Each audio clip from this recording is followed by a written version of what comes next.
y'all have heard me talk about this. What I'm saying is I'm not a political analyst. I don't get into all of the ideology of the two sides. What I'm interested in, and the only reason I talk about this is I want to know what this means to the average person. Betty in Idaho, sitting there trying to make things work, get her family going, keep their jobs, their cars, their homes. And I want to know what all of this means to them. Is Obama equal to these promises he's made, Ann?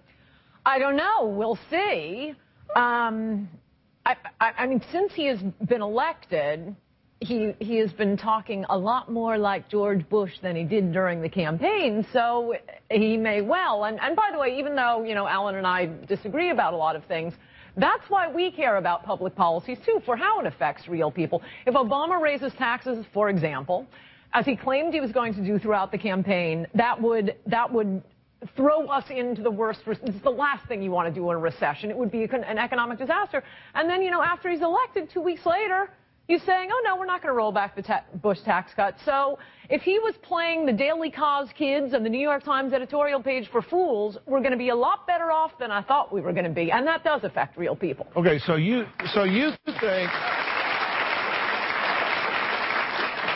think what he had was a bunch of campaign rhetoric, but now he's going to pretty much moderate and get back to somewhere. Well, I hope so. That is my hope, since that's our theme, hope. Yeah. What do you think? I'm happy to see Ann come a little bit over to my side. This is very exciting. You know, we've got hope here. Look, this is a guy who obviously reacts to changing conditions. The fact that he's not necessarily sticking to what he said ideologically during the campaign. It would be nice to have a president who actually reacts to changing conditions and isn't stuck in some ideological box like we've had for the last 8 years. So I think this in and of itself is a great change. Yeah, the change is he's not trying to win the primary anymore. Yeah, well, the change has to actually get his nose to the grindstone and do well, and you said that. You refer to him in your book as B. Hussein Obama. Yes. And you say that he is oily. What do you mean he's oily? Well, Barack sounds so foreign. I was trying to help him out. And he's reaching out to Muslims. This is the first State of the Union address where Muslims were mentioned, so I'm helping him with that. But no, the truth of the matter is, and Alan is always, for one thing, it makes Alan hysterical when I call him B. Hussein Obama, so I have to keep saying it. I'm so delighted to hear that golden oldie, Ann. That's so nice to hear that again. Here's the question. What do we need to watch about this new president, about this new administration? Because you have said we don't really know anything about this guy because the media didn't ask him anything. Right. I mean, people say I go after Barack in the book. I don't really go after Barack. I go after the media. He is very young. David Axelrod, his campaign manager, said that they were looking for a Democrat who didn't have a long history. I mean, Hillary was hurt by being married to the horny hick and the socialist health care bill. And, you know, Kerry from the anti-Vietnam stuff, Dukakis, the furloughs. Here's a guy who's like 14 years old, has been in public service for 10 minutes. This is when you needed a watchdog media, and instead, I could take almost any issue and give you 7 different positions he's had on it. So we need to watch which ones he's going to take now, and like I say, in at least 2 big areas, national defense and taxes, he seems to be a lot more to my liking than to Alan Colmes' liking. Well, thanks for telling me that. No, but that's not true. I'm glad to hear that you like what he's doing so far. This is a guy who is willing, as I said, to alter his look at things as the world has changed tremendously, even since Election Day. Look what's happened to the economy. Look what continues to happen. And he's not stuck in an ideological mold. I think that's very important to underscore because, you know, we need someone who's able to focus. What do you mean it's changed? I mean, listen, those of us that are just sitting at home and don't live in this political arena all the time, I'm not sure what you mean when you say change. The economy was in the ditch. If we have been surprised by any of this, if we've been surprised that the big three, that they're running out of money, if we're surprised that earnings are off, that banks are going under, why should we be surprised? Haven't we been paying people to pay attention to this? The people we've been paying, they say they were surprised. They didn't see Katrina. They didn't see the breach of the levees. They didn't see what was happening in Iraq, that there'd be an insurgency. They didn't see the economic unfolding taking place. And, you know, so you talk about lack of experience of Barack Obama. Look what these so-called experienced people in Washington have brought us over the last 8 years to where we are now. So it's not what you have on a resume. It's whether you're competent and can focus on the future. That's what's going on here. Why don't we know anything about Obama? Why didn't the media ask him any questions?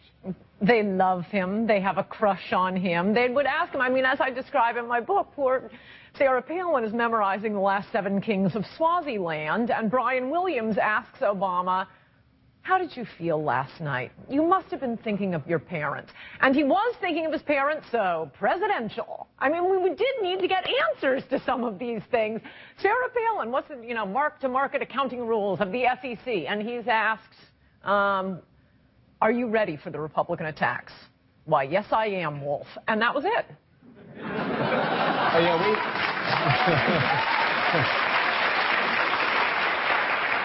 So we don't know enough about him.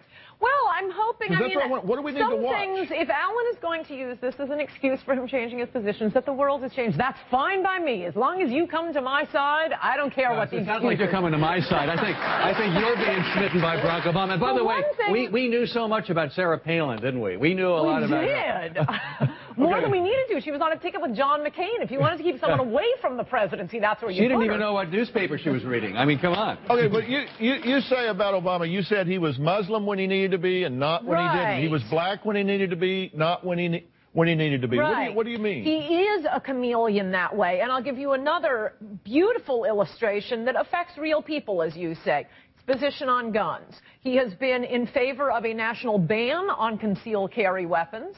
He has been in favor of the District of Columbia law that bans citizens from having guns. And then when the Supreme Court overturned that ban, he said he agreed with the Supreme Court decision. He said Americans out of bitterness cling to God and guns, but he agrees with the Supreme Court decision. You know, he believes in something called, you guys used to call it rule of law. No, so he said he agreed with the Supreme Court. He actually says, you know what, I respect what the rule of law is in this country. You can say, look, I believe in the rule of law. I'm against Roe v. Wade. He didn't say that. We now have Scott McClellan, former press secretary to President Bush and best-selling author of What Happened. Scott, thanks for being here. Good to be here, Dr. Cole. Thanks. Now, you have been behind those closed doors. You have been inside the White House, in the meetings, where the decisions are made, where the experience comes through or not. Is America expecting too much from Barack Obama, and are they going to expect it too soon? Well, there's certainly a lot of hope being placed in him by a lot of people, and inevitably some of those people are going to become disillusioned and be disappointed. You all were talking earlier about how he's kind of moving toward the center as he governs, and I think that's a good thing. That's why I ended up supporting him, because he's someone that would usher in a new kind of politics and govern toward the center. But inevitably, some people are going to be disappointed. When you have 80% approval, you can't sustain that for the long haul. Okay, so you're on the inner circle of President Bush's staff, and you just said that you supported Obama. And my question is, did you move away from Bush or towards Obama? Well, I stayed where I've always been. I was someone who was raised in a family that was very much of a centrist political ideology and believed that politics is about solving problems and working together to make a positive difference. And so that's kind of the reason I went to work for then Governor Bush in Texas, was because he was a bipartisan leader, someone who united Republicans and Democrats. And I thought he could bring that same sort of bipartisan leadership to Washington and change things for the better. Unfortunately, that didn't happen, and I grew more disillusioned in my final months there as things came to light that I didn't realize before. Did you betray him? No, I stayed true to truth. The loyalty to the truth is more important than loyalty to a specific office holder. I think very highly of the president personally. I like him personally. We spent a lot of time together. We were very close, traveled the world and traveled the country together. But that doesn't excuse some of the actions and policies and the way he went about them.